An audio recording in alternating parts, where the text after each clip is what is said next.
2, 3. Okay, if you can hear me out there, I've got a couple of quite important announcements to make before we get started. Firstly, if you've got any litter, make sure it goes in the bins. Don't drop it on the floor or into the pool because it can be very harmful to me and my friends. So do be careful with your litter. There's also no standing allowed around the edge of the pool, so if you'd like to all step back and take your seats, I'll be back out to start shortly. Thanks very much.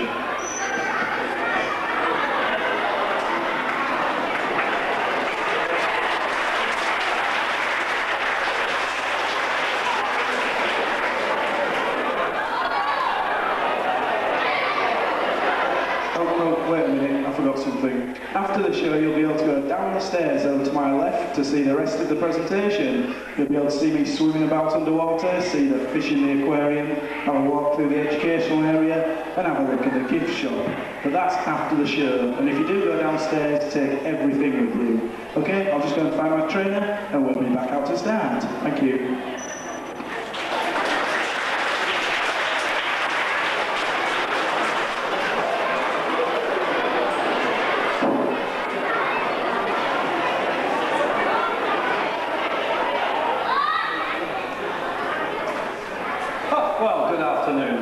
To the Sea Lion Show. This is Benson. He's a California sea lion. He's 12 years old. He was born in one of the big oceanariums of Southern California, and we've had him now for many years. As a 12-year-old animal, he's not fully grown. That will not be until he's 17 or 18, and he'll be at his absolute physical peak. And sea lions can live to be 25, that sort of age. But as a mature animal, he has a breeding season, a rutting period, if you like, and that happens to be about now. And that can make my life rather interesting, particularly as we now have two young female California sea lions to get his interest up. They arrived around about Christmas time from a breeding group in Germany, and since about February we've been working on a little routine with them. And towards the end of the show, I'll bring them out and we'll let you see how we're getting on with them, how we sort of do the training and how it all begins. So at the end of the show, we'll look at the before. The beginning of the show, though, we're going to look at the after, the end product, Benson. Now then, to get started, I'd like everybody to give him a nice big welcoming wave, and I'll get him to wave back, okay? Everybody wave. This has the added benefit of moving the air around. It's a bit sticky today. Go on, wave back, Benson. Bit of encouragement. Oh, I know that's all right, that's it. And for those of you who made the effort, a round of applause, please, Benson.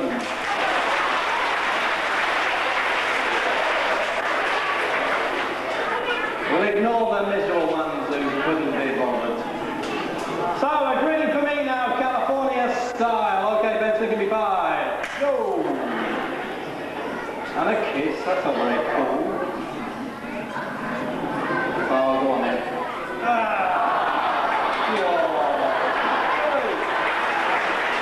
You're the one with the bad breath.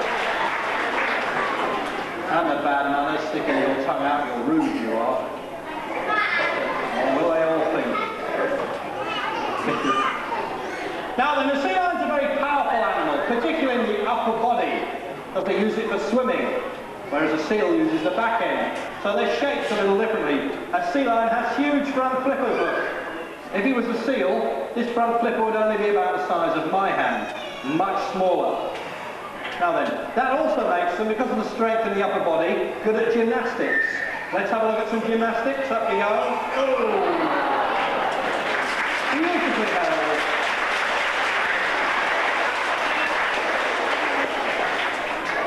And so, to the swimming. Here you go, Benson. Let's have a look at the old swimming action. He tends to sort of pull himself through the water in a lovely streamlined action. Very powerful, very graceful. Here he is at speed, look. And this porpoising action has been developed because it increases speed. Many marine animals do it to increase speed, to allow breathing to occur during swimming, and perhaps even to help confuse predators sneaking up behind them. It's much better if it disappears from the water completely. There we go. Nice little natural movement there. Okay, in the wild, Sea lions have enemies, things that eat them, and sea lions have to worry about two sorts of enemies, big sharks and killer whales. Off the coast of California, where his lot come from, they worry about one of those in particular because of the numbers of them.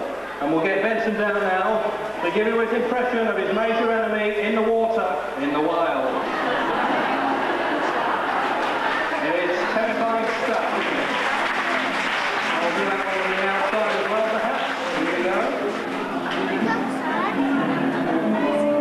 Now, this is no laughing matter if you happen to be a sea lion.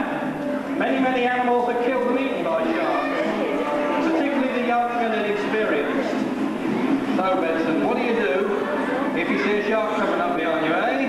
You get out quick. Good advice, that. Head for the dry end of the beach.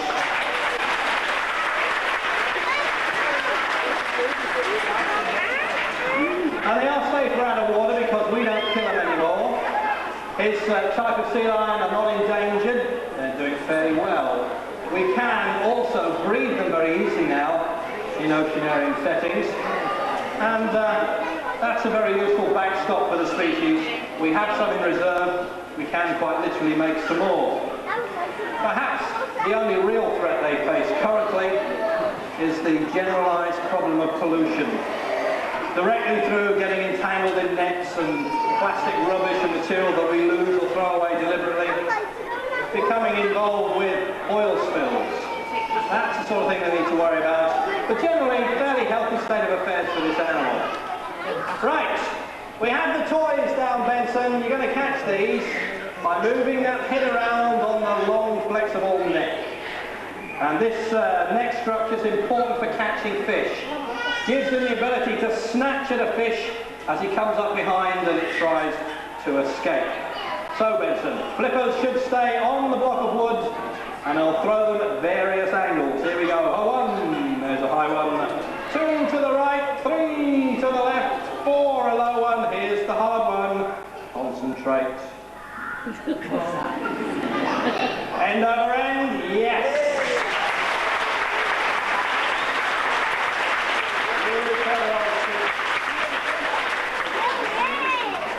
Nicely done.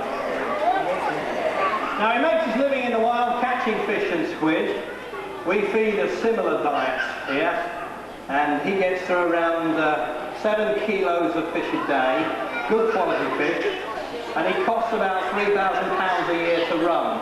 That's just to put fish down that hole with the teeth around it. He's not cheap. There we go, hold on to that. And hold on to that, please. There we go. Okay, we're on to the bouncing, something everybody associates with sea lions. And it actually takes several months to develop this movement and this ability. It's all tied in with the whiskers on his nose, which are very sensitive to movement and vibration. And in this mode, they're up, he can feel the ball, and he knows which way to go underneath the ball to keep it up. The whiskers are important in the wild for catching fish or detecting it. They allow him to find food in areas where he can't use his good eyesight. Okay, there's a nice balance there. Let's make it a bit harder. First of all, we'll throw the ball in the water, and we'll do that one on the outside. Give him a treat out there, look. And he'll motor back, leap out, and back on his stand. And he did that rather well, yes, okay. Sit on the floor. Sit down if you're there. Sit on the floor. Sit down. So that people behind can see you. Okay, we're going to make it a bit more difficult now. First of all, we're going to spin the ball. Now we're going to spin the sea lion. Whee! There we go. And we'll have a bit of a walk. And up he goes. Yeah.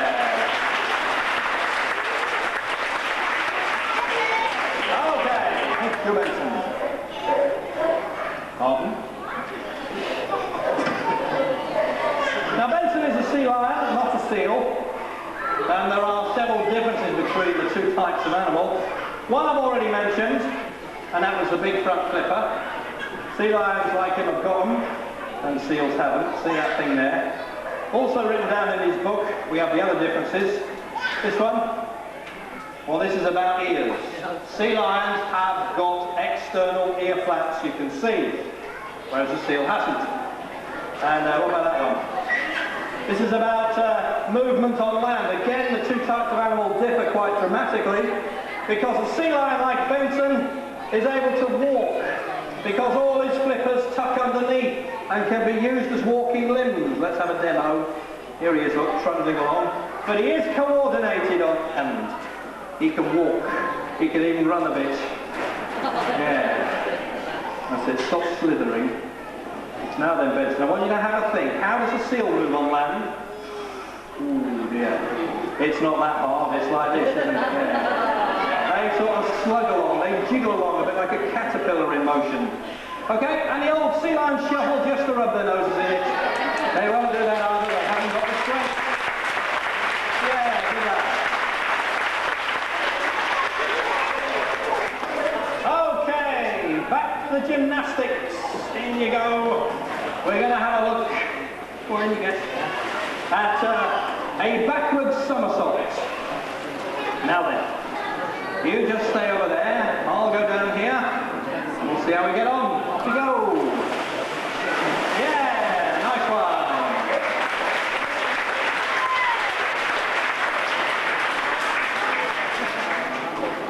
Benson's big finale is the high ball jump. However, before we get to that, would you like to see the two youngsters out here for a few minutes? You would? Oh, I'm glad about that. You're going to enjoy these. Their names are Bonnie and Bella. They're much smaller and they're much cuter. Here they come.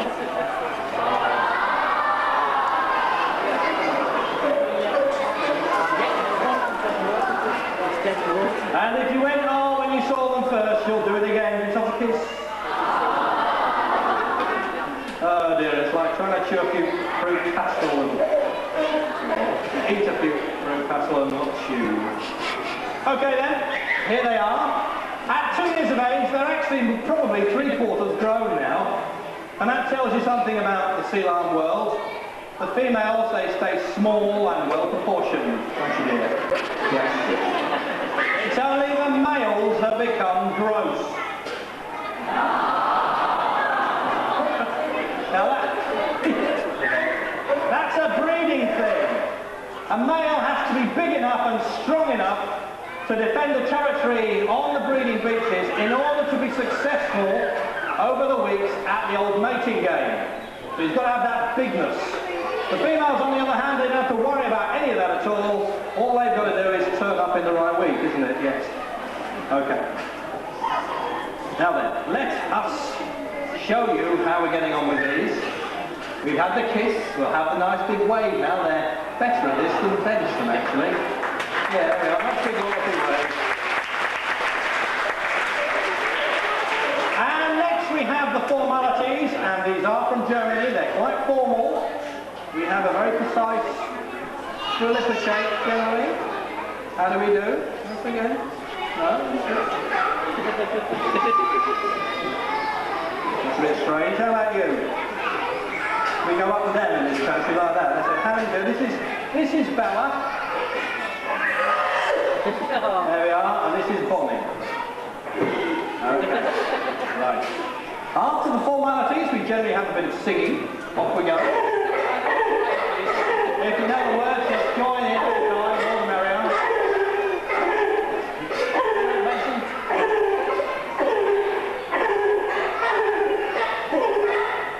Well, eat your heart out, Madonna? I think not. What do you reckon, Benson? The red ball, wasn't it? Come on.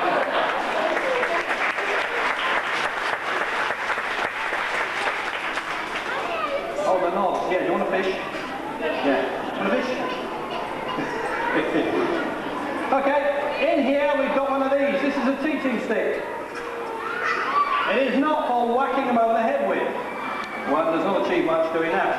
What we do with this is teach them to follow it or touch it, like with part of the body, the nose or the flipper. So we can develop movements with this thing.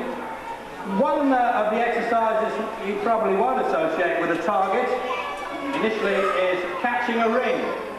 Now we need a target to station the animals and keep them nice and still and steady, because having an object go around your neck can be a little nerve-wracking, and many animals, and some people for that matter, are a little nervous about that. So we target the animal till they basically go to sleep and bring the ring towards them. Once they're calm about that, we can dispense with the target and just offer the ring, and she knows that it's going to go over there and it's not going to do any damage. In fact, it's rather fun, and we do get a nice scrap when we finish. There we are, and we do train on this reward basics. So that's how that starts. Not very exciting at this stage, I grant you, but perhaps of interest.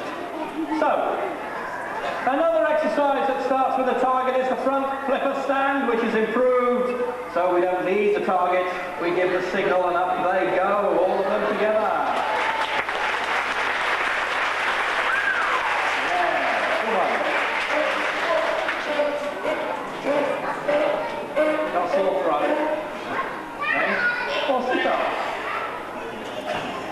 Now then, the balance. And here's another one we don't have to make excuses for, because she could do it. It took about 3.5 months to develop this with Bella. And you see the whiskers are up. She's working well under the ball, keeping it nice and steady. There we go. Whoa, yes, we'll let go for that one. Nice one, Bella. Do you want to have a go, Bonnie? Yeah? Okay. Hold the ball. What we try and do is get the ball back before it drops. That way we can reward the duration of the balance rather than the ball falling off, which is obviously what we don't want. There we are, good steady one. Thank you, Bonnie. Hold on to that for a moment, Benson. Thank you. Now then, the catching of the ball there, which Benson does very well, that is down to eyesight. The balance is to do with the whiskers, the catching with eyesight, which is very good. You need good eyesight to catch moving objects like fish or balls. Now then, this is his goalkeeping impression, this. You ready, Benson? Oh, look at that.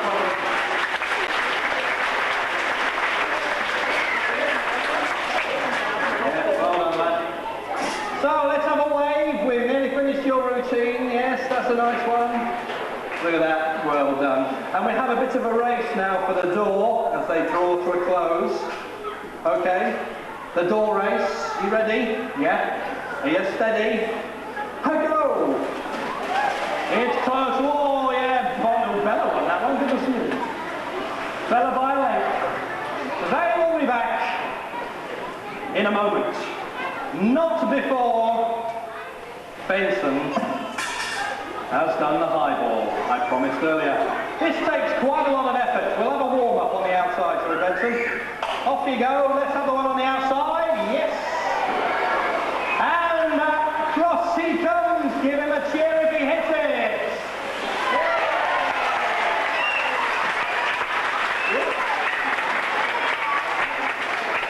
Beauty. Have we got a few people wet?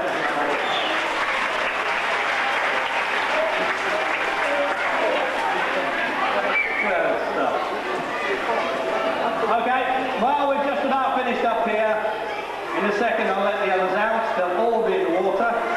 We'd like you to go downstairs where you can see them below. They are aquatic mammals. You should see them at least briefly from below the surface. If you have any questions, I'll be down there. Thank you for coming. Have a super day. Bye-bye.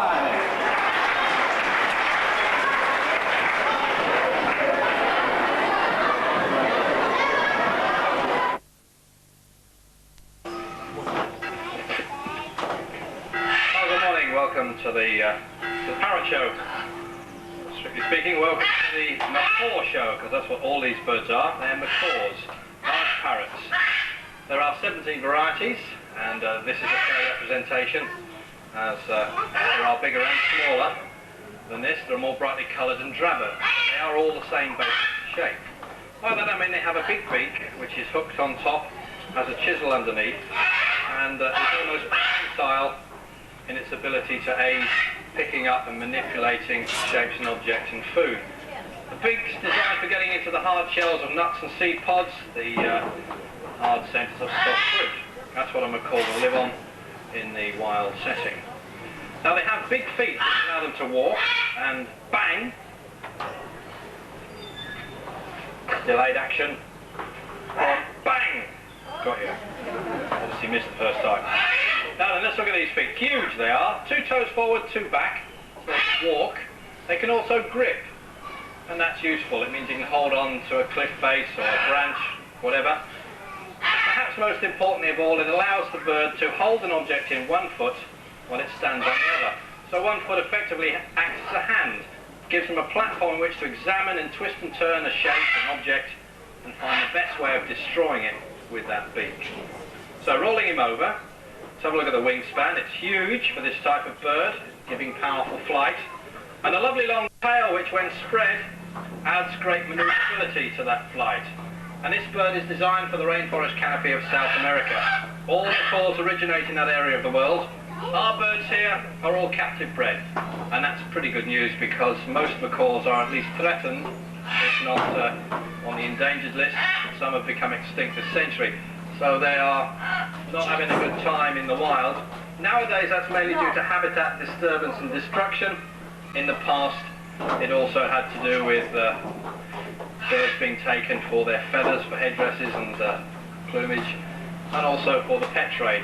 That now though is fairly strict controlled, if not banned, and it's the problem of nowhere to live that's affecting them. Now then, brightly coloured birds, and the colours will usually give a clue to the common name.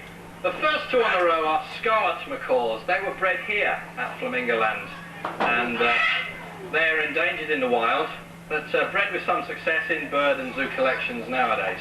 So we're not going to lose them completely. These 2 are called Simon and Garfunkel. Hello, Simon. Hello. And this is Garfunkel here. Hello. Pardon? Hello. Thank you. This is Charlie, who we've just met. He's blue and yellow in colour, and his common name is blue and yellow macaw. Say hello. There we go. Okay, another colour, another size. Much bigger bird this, and it's red and green in colour. That is also its common name, red and green, or alternatively, green-winged macaw. This one is called Robbie, and he says hello in a lovely deep voice on occasion. Try it.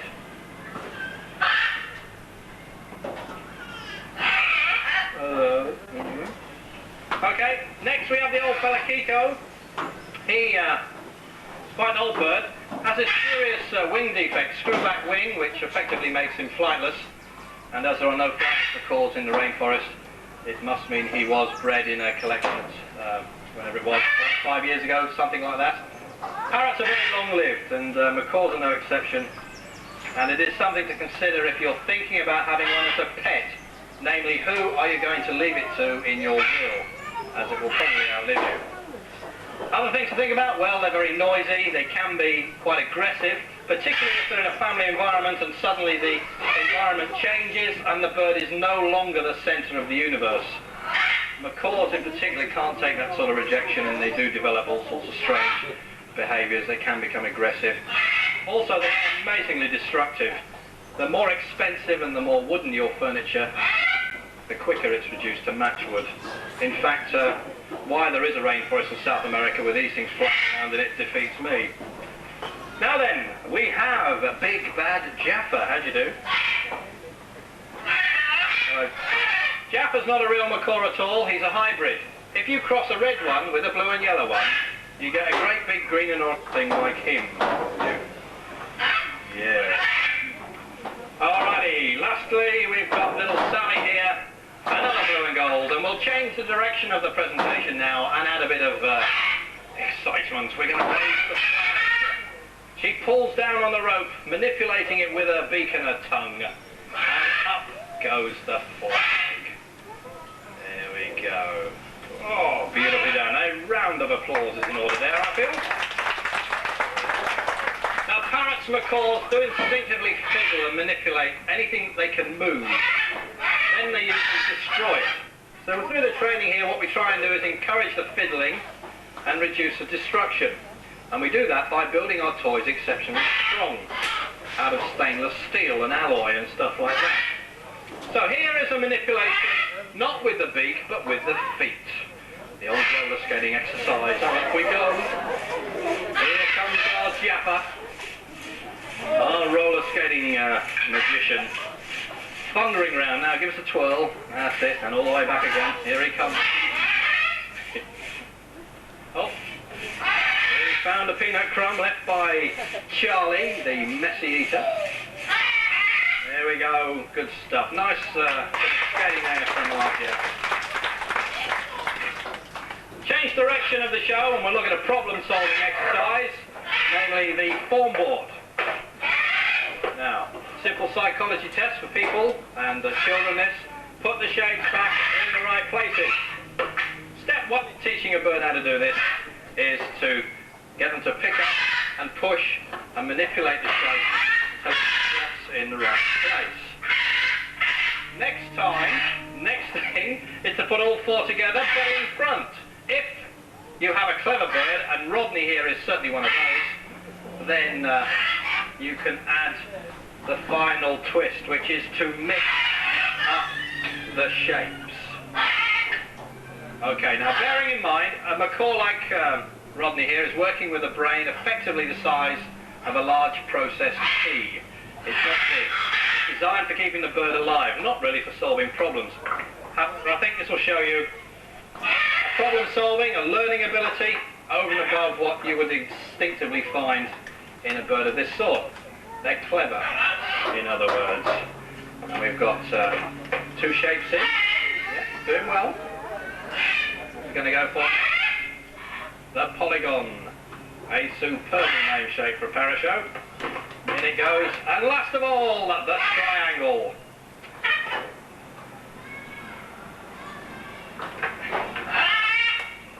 How are we doing? Yes, there we go, 4 out of 4.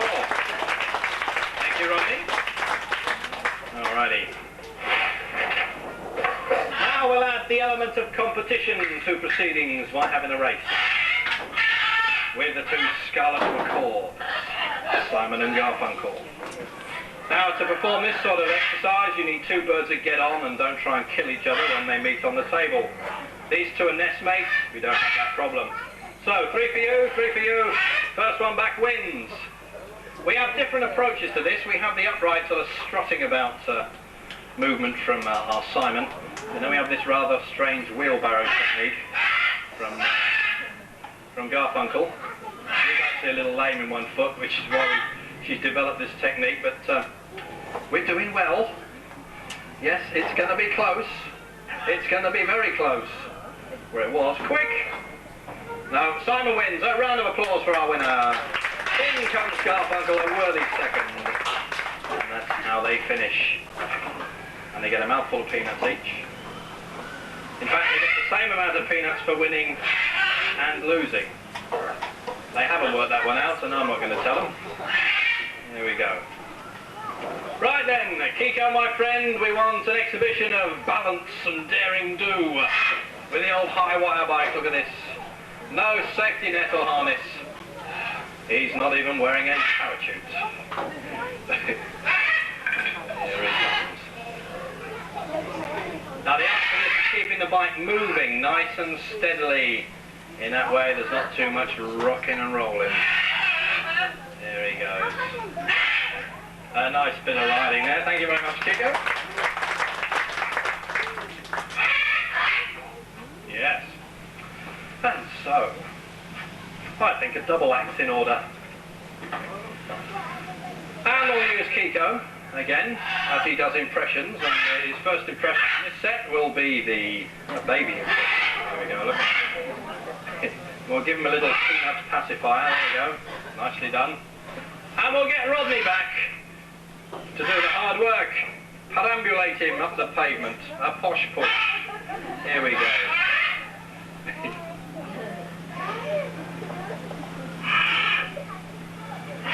Oh, very steady. That's a lovely one. A lovely push. Now then, Kiko's next impression is that of a bat. Very nice. And how about this one? This is his best one. This is his dead parrot impression. And he's pretty good at this, as it doesn't involve a lot of moving around. However, he's not dead really. He's just resting. And if you're going to be resting, what better place to rest than your very own deck chair? Here we go. It's a tough life in this show when you get old. Lazing around on your back in a deck chair, eating peanuts in the sunshine. And it's sunny today. There we go, well done. Oh, Kiko. A nice bit of lazing around there. So, to the counting game. Mr. Bell. This is one of my favourites. I need a number, please, between 1 and 10. 5. We're doing nicely. That's an easy one. A handful. Okay, 5 is the number. Yeah, nicely done. Okay, another number. I didn't hear any of that. 8. 8, thank you. God, you get a headache in this game, I can tell you. Oh. We haven't got any aspirins, because the paracetamol. Oh, the old jokes are the best. No. What do you think? Alright, never mind. I've forgotten the number, what was it? 7? 8. 8, yeah. 5 and 3. Off you go, Rodney.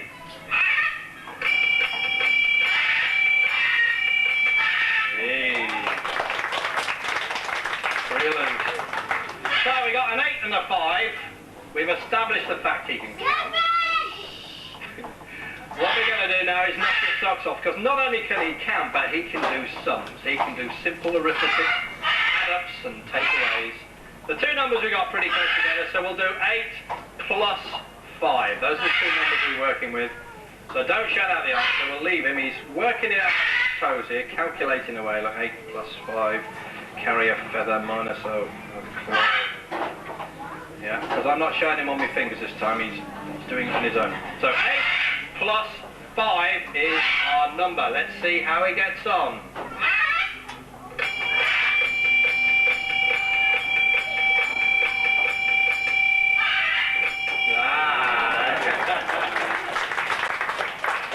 Yep.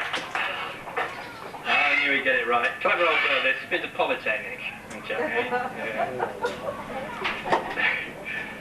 They don't exist anymore. It's a perfectly good joke.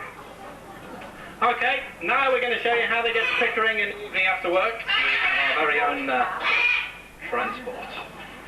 Jaffa's favourite way of getting around, never mind the roller skates. He likes to travel in style. In his old Giello. You haven't broken down again. Oh no, can you fix it? Yeah. Well, he's had a fiddle. Let's see how he gets on. Any good as a mechanic? He is. Goodness me. And off we go again. There we go. Here comes the handbrake turn. And all the way back.